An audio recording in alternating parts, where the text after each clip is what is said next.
आषाढ महिन्यातील शेवटचा दिवस म्हणजेच दीप अमावस्या.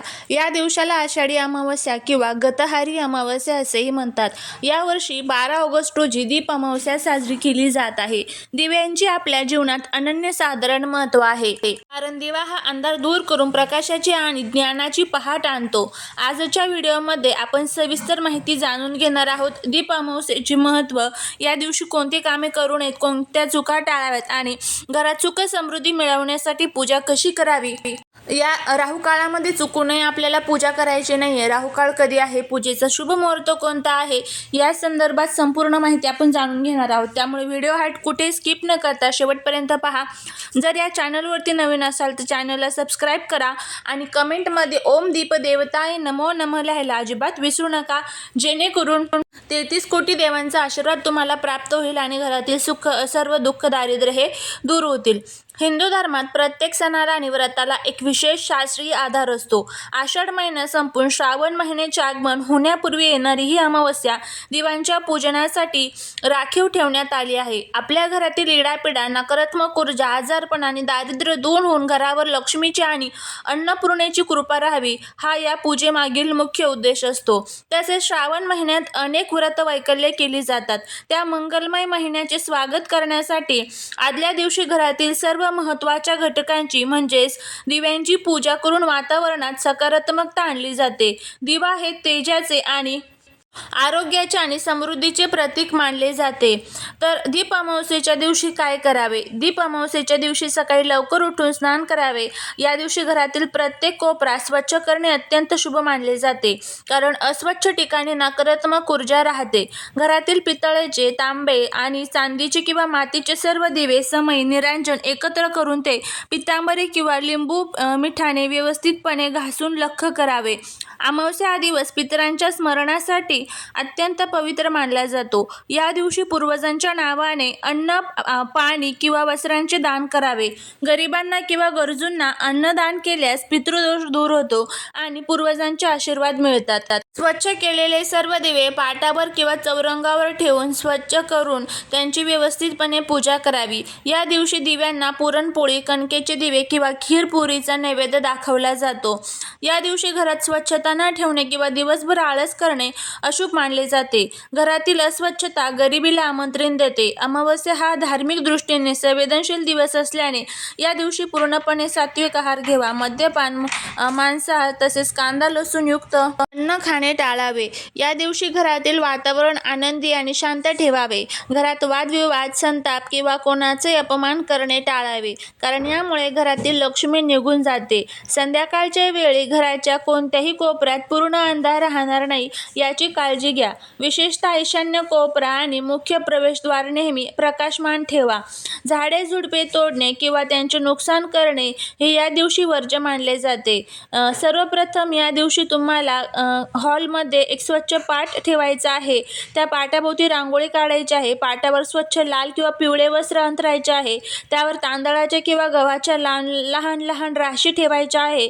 स्वच्छ केलेले सर्व दिवे ह्या त्या प्रत्येक राशीवरती ठेवायचे आहे आणि जर शक्य असेल तर कणकेचे 5 किंवा 7 दिवे बनवून त्यात तूप आणि वात घालून तेही पाटावर ठेवावे.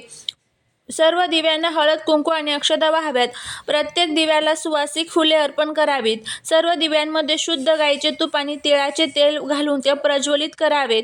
दिवे पेटवल्यानंतर दोन्ही हात जोडून दिव्यांची प्रार्थना करावी. यावेळी खालील प्रसिद्ध मंत्र म्हणावा. दीपज्योती परब्रह्म, दीपज्योती जनार्दनम, दीपे हरतु मे पापम, दीपम ज्योती नमस्तुते, शुभम करोति कल्याणम, आरोग्यम धनसंपदा, शत्रुबुद्धी विनाशाय, दीपज्योती नमस्तुते.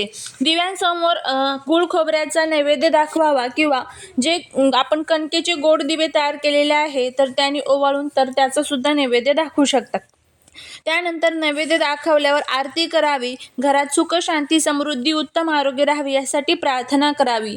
अशा पद्धतीने हे छोटे छोटे उपाय जे आहेत तर ते या दिवशी आपल्याला करायचे असतात. आता या दिवशी पूजेचा शुभ मुहूर्त कोणता आहे, पूजा कोणत्या वेळेत करू नये याबद्दलची आता आपण माहिती जाणून घेऊया. कारण कोणतीही गोष्ट ज्या वेळेस आपण करतो तर ती नेहमी आपण जर एखाद्या शुभ मुहूर्तामध्ये केली तर त्याचं खूप चांगलं फळ जे आहे तर ते आपल्याला मिळत असतं.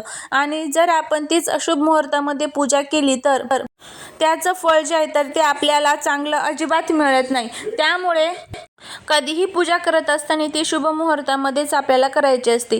यासोबतच एक गोष्ट लक्षात ठेवायची की जर आपण अशुभ मुहूर्तात पूजा केली तर क्षमा प्रार्थना तिथे आपल्याला मागायची असते.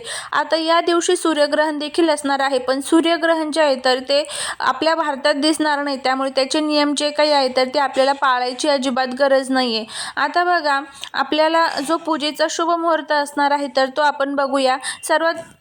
यावेळेस दिव्यांची पूजा ही प्रामुख्याने प्रदोष काळात केली जाते, परंतु ज्यांना सकाळी पूजा किंवा पितृतर्पण करायचे आहे त्यांच्यासाठी सकाळचे मुहूर्त आणि संध्याकाळचे मुहूर्त असे दोन्ही मुहूर्त मी तुम्हाला सांगते आहे.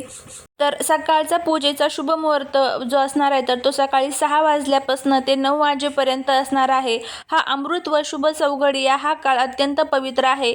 यावेळी तुम्ही घरातील स्वच्छता, पितृतर्पण आणि सकाळची नियमित पूजा करू शकता. संध्याकाळी सर्वात शुभ मुहूर्त हा प्रदोष काळात मुख्य दीपपूजनासाठी असणार आहे. तो म्हणजे संध्याकाळी 6:30 ते 8:20 पर्यंत. हा प्रदोष काळ दीपपूजनासाठी सर्वात श्रेष्ठ आणि अतिशय शुभ मुहूर्त आहे. यावेळी सूर्यास्त होऊन अंधार पडत असतो आणि याच काळात प्रज्वलित केलेले दिवे घरातील सर्व नकारात्मकता दूर करून लक्ष्मीचे आगमन घडवून आणत असतात. राहू हा छायाग्रह असून तो भ्रम, अडथळे आणि नकारात्मकतेचा प्रतीक मानला जातो. दिवसाचा ठराविक काळ ज्यावर राहूचा प्रभाव असतो त्याला राहू काळ म्हणतात. या काळात कोणतेही शुभ कार्य, नवीन सुरुवात, नामकरण किंवा पूजा करणे टाळले जाते, कारण राहू काळात केलेल्या कार्यात अडथळे येण्याची किंवा अपेक्षित फळ न मिळण्याची शक्यता असते. त्यामुळे दुपारी आपल्याला हा जो राहू काळ आहे तर तो टाळायचा आहे. तर या दिवशीचा जो राहू काळ असणार आहे तर तो दुपारी 12:30 ते 2 हा असणार आहे. या 1.5 तासाच्या राहू काळात तुम्हाला चुकूनही पूजा जी आहे तर ती करायची नाही. राहू हा ग्रह असतो, पण तो ब्रह्मांडात नकारात्मकता आणि अनिश्चित ऊर्जा अधिक तीव्र करत असतो. शास्त्रानुसार या काळात केलेले धार्मिक विधी किंवा पूजापाठे तामसिक ऊर्जेने प्रभावित होण्याची शक्यता असते, ज्यामुळे पूजेचे पूर्ण फळ किंवा पुण्य प्राप्त होत नाही. राहू काळातील मानसिक चंचलता आणि एकाग्रतेचा अभाव पूजेच्या भावनेला बाधित करतो. म्हणून दीप अमावस्येची पवित्र पूजा राहू काळ टाळून संध्याकाळच्या शुभ प्रदोष काळात म्हणजे 6:50 ते 8:20 करणे अत्यंत लाभदायक ठरेल. अशा पद्धतीने आपल्याला हे जे काही राहू काळ आहे तर तो टाळून आपल्याला पूजा करायची आहे. यासोबतच या दिवशी पितरांची सुद्धा पूजा केली जाते. आता पितरांची पूजा करत असताना तुम्हाला काय करायचं आहे तर पितरांसाठी तुम्हाला अन्नदान करायचं आहे. मग हे अन्नदान तुम्ही मंदिरांमध्ये किंवा तुमच्या आजूबाजूला कुठे गरीब गरजू व्यक्ती असेल तर त्यांना करू शकता, किंवा मग तुम्हाला कावळ्याला, कुत्र्याला दही भात जो आहे तर तो खाऊ घालायचा आहे. यासोबतच आपल्या घरामध्ये पितरांसाठी जो माठ असतो किंवा पाणी जे आपण भरून ठेवतो तिथे तुम्हाला एक दक्षिण दिशेला तोंड करून दिवा अर्पण करायचा आहे. पिंपळाच्या झाडाची पूजा करायची आहे. पिंपळाच्या झाडामध्ये भगवान विष्णू आणि माता लक्ष्मी या दिवशी स्वतः निवास करत असतात. त्यामुळे ह्या सर्व गोष्टी ज्या आहेत तर त्या आपल्याला पाळायच्या आहेत. त्यावेळेस त्याचा खूप चांगला फायदा जो आहे तर तो आपल्याला बघायला मिळत असतो. अशा पद्धतीने ही अमावस्या जी आहे तर ती आपल्याला पूर्णपणे साजरी करायची आहे. जर तुम्हाला हा व्हिडिओ आवडला तर लाईक, शेअर, सबस्क्राईब करा. भेटूया पुढच्या एका छानशा नवीन व्हिडिओत नवीन माहितीसोबत. तोपर्यंत सर्वांना श्री स्वामी समर्थ.